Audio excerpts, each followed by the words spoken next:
Komið heil og sæl og verið velkomin í föstudagsþáttinn sem við tökum að þessu sinni upp hérna í Pakkhúsinu í innbænum á Akureyri og venju þá ætlum við að fara víðan völl og í dag ætlum við meðal annars að ræða þessum hestaíþróttir enda stjörnutöld léttis framundan. Við ætlum líka aðeins að tala hockey, úrslitarimman í íshokkí karla stendur yfir og Akureyringar komnir yfir í einveginu en það nóg eftir.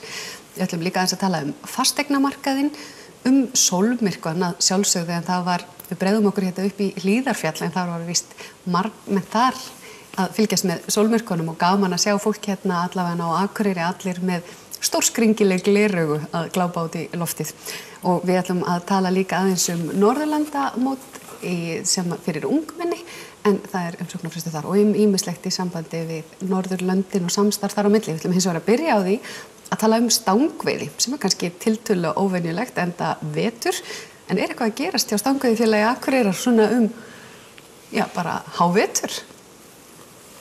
Það alltaf nóg að gera sko, frá því að maður hættir að veiða á haustinn og þá er maður strax bara að hlakka til að veiða strax næsta vor og við reynum svona stytta okkur stundirnar með hennum ýmsum verkefnum innan félagsins. Þar á meðal heldur flugur nýtingarnámskeið, kastnámskeið og svo þessi helstu verkefni sem snúa af svæðunum sem við erum með, kynna hverja á fyrir sig. Þá voru að tala svona veiðistaðalýsingar, þannig að þú komir betur undirbúinn þegar þú kemur að árið að veiða í ániðinni. Og eru stangveiðimenn einfaldlega þannig að það allt árið undirlagt í þessu? Við gefum þeim aðeins frí, eða tökum okkur smá frí á haustin. Svo byrjuðum við í lok janúar og höldum opin hús og þá erum við að bjóða upp opin hús einu sinni í viku og erum með til skipti svona fræðslu fyrirlestra og nýtingar. Já. Og svo inn á milli höfum við verið með kastaæfingar upp í íþróttahöll, þannig að það alltaf eitthvað að gerast. Kastæfingar innanhús, hvernig fyrir okkur alveg? Þú væntanlega séð út keyrandi, einhver maður sem stendur út á túni og að kasta og þú hugsa með bara hvað að frétta. En þetta náttúrulega bara eins og í öllum öðrum íþróttagreinum í raun. Þú getur alltaf orðið betri og betri og í einhverju sem þú ert að gera. Og að kasta til dæmis flugu eitthvað sem að maður þú verður aldrei held í fullærður í því. Það kemur alltaf eitthvað nýtt, nýtt tvist og annað sem að og eins og segir, bara verður betri og betri.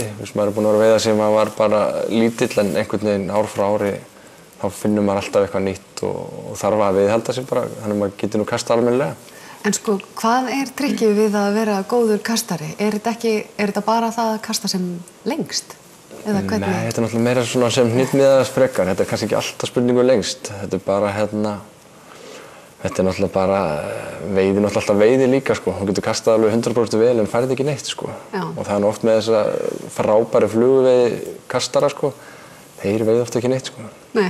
Svo kemur einhver kona og kastar eitthvað bara eða maður sem kann ekkert að kasta og kastar eitthvað sem á ekkert að kasta og fær jafnvel meira heldur en maðurinn sem kann þetta allt saman sko. Það að vita hvað fiskurinn og hvar flugan á að lenda. Já, nákvæmlega. En þetta pínu svona eins og að spila í spilakassa? Það kannski hluti af þessu þessi von og óvon, þá kannski ekki gaman alveg klárlega, ef maður væri alltaf, það er ansi margir veiðitúrarnir sem maður kemur heim bara ekki með neitt og sá ekki neitt en þá var hlutir náttúrulega bara að fá að vera úti og í náttúrunni og í rólegheitunum, helst utan símasamband svo. Já.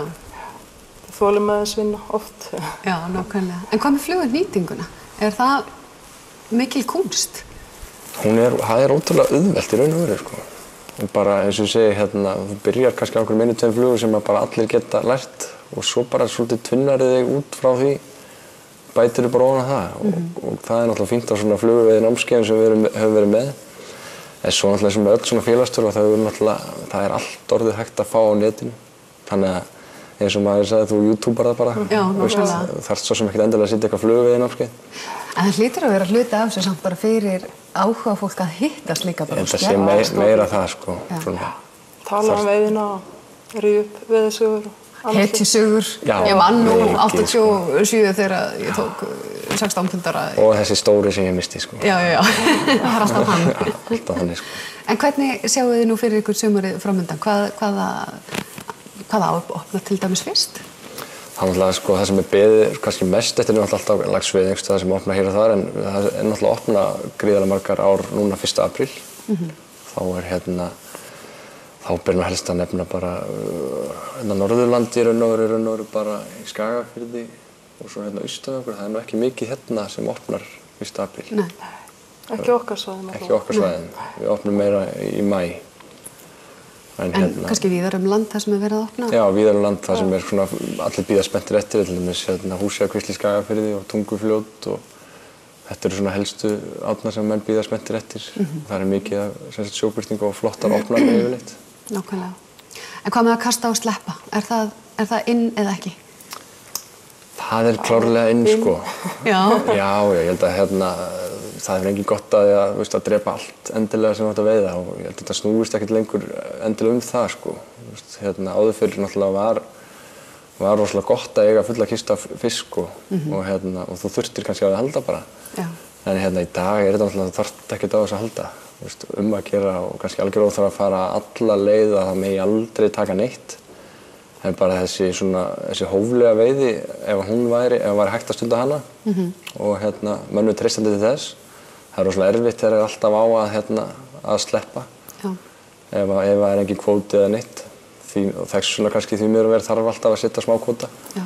Sem ég persónulega finnst bara í lagi, sko. En það einhvern veginn öðruvísi að elda fisk sem maður veitir sjálfur. Það urrið að lonta úr einhverjum drulluskurði, hann alltaf í einu bara dýrindis matur, þrátt fyrir moldarbragð og annað, sko. Það ekkert betra en að setja sjóbleikina beint í pottinn. Með smjöri og nýjum kartöflum. Og eins og gengur illa að láta oft börn borða fisk, sko. Ég tekið eftir með minn, núna 3-4 ára, það ekkert mál, hann borða beinin, sko. Já, og roðið og allt bara, ef þetta hans fisk sem hann veiddi, sko. Það ekki tilviljun lagið, fiskinn minn. Nei. Nammi.